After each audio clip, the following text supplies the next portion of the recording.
Hello everyone, this is Moehawkman and welcome to another Warframe guide. This one is all about making plat so that you can buy everything you could ever want and be self-sufficient. Let's start with Prime Junk. It's the easiest way of earning small amounts of platinum on a daily basis. Just say that you want to sell Prime Junk full trade in the chat, and put whatever price you want. I recommend doing this during peak times because there's always someone buying Prime Junk. The price can vary from time to time, but the standard is usually around 10 plat for a full trade, and you can always make a good amount of plat depending on how many trades you have. Now let's move on to buying Prime Junk. You're basically hoping that your seller gives you enough random pieces so that you can make sets of frames or weapons that you can resell to other players. Depending on your luck, you could also get vaulted sets or high value sets for extra profit. And speaking of vaulted sets, you can also sell relics that other players might want, like the Prime Resurgence relics. Take a look at this trade chat. There are two buyers that want specific Aya relics, and are willing to shell out a decent amount of plat to get them. If you have any spare Aya, this might be the best method that works for you. Let's move on to the method that revolves around Baron Katir. He is an NPC seller that shows up every 2 weeks.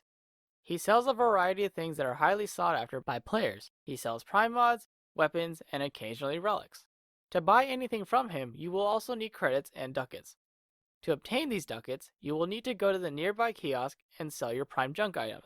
The Prime mods and weapons are all tradable, which is how you'll be making plat from Borrow. If you buy the weapons from him, I highly recommend that you wait a month or two before selling them to other players.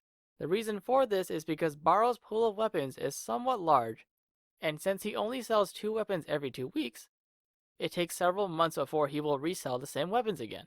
This creates an artificial demand for his weapons, and if you buy a spare or 2 of every weapon, you can then sell them for a good profit whenever you see the right price.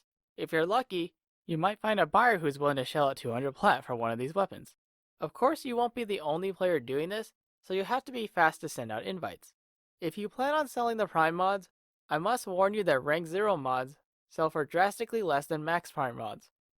The biggest reason for this is that leveling up a Prime mod to rank 10 costs nearly 2 million credits and nearly 41k endo.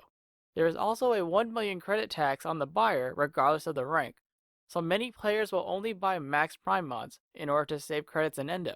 Max Prime mods usually sell between 150 plat to 200 plat, but they can sell for higher if the buyer is desperate enough. Moving on to a higher tier method of making plat, I want to talk about the arcanes. So how do you make plat from this? The simplest way is to get them directly from the various NPC sellers around the Warframe universe. Let's take the Zeramin arcanes for example. If you do enough Zeramin bounties, you will get different versions of the angel plumes, which can be turned in for faction points. You can then turn in those points to buy the arcanes that you want. Now I must warn you that not all arcanes are equal in demand.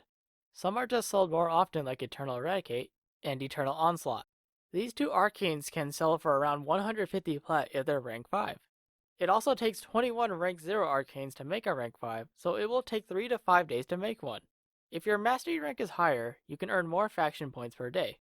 Like I said earlier, there are other NPCs that will sell you arcanes like Little Duck, Quill Onko, and Archimedian Yonta. You can also get them from drops during missions like Steel Path, arbitrations, and Eidolon hunting. Some of these methods are annoying to do, and not every player likes that content, which is why you can take advantage of that and sell those rank 5 arcanes to other players. Take Arcane Energize for example. If you manage to get a rank 5, you can sell that anywhere between 2k to 2.7k plat depending on the buyer, but it will take some time to get enough of them. Now this next method is a bit more risky, but also has a higher upside, and that is unlocking ribbons.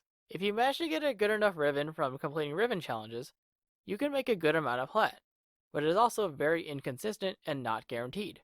If anything, you actually have a higher chance to lose plat because of the veiled ribbon mod prices. Let's talk about hypotheticals. Say you buy 10 shotgun ribbon mods and each one costs you 25 plat each. You complete each one and they unlock some random ribbon for you. And let's just say that each ribbon is garbage and only worth 20 plat each. This is also assuming that other players are willing to buy them from you, which is not always the case. Sometimes you get a ribbon that nobody wants, and you just have to trash it for endo, or transmit the ribbons into a single one. This is the risk that you take from gambling on ribbons, which is why I don't recommend this method. Now of course, if you get really lucky and manage to get something like a glaive ribbon that can sell for 300 plat, you should probably go buy a lottery ticket. Who knows, you might get lucky in real life too. Before I end the video, There are a couple other ways to make small amounts but inconsistent plat that I will want to briefly go over. One is about Ayatan sculptures, the other is about liches and sisters. If you didn't know, you can trade unfilled or filled Ayatan sculptures.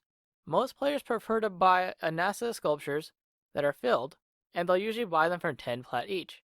But some only want full trades, which means you will need 6 for every single trade. The only way to get Anasa sculptures is by completing the daily sortie or weekly Archon hunts, but you're not guaranteed to get one even though it's the most common reward.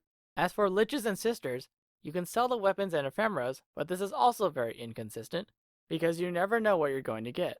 You could also get very unlucky and never get a high percentage weapon or ephemera at all. Anyways, that's all from me today. Be kind to one another, stay safe, have a nice day, and see you in the next video. Peace out, everyone.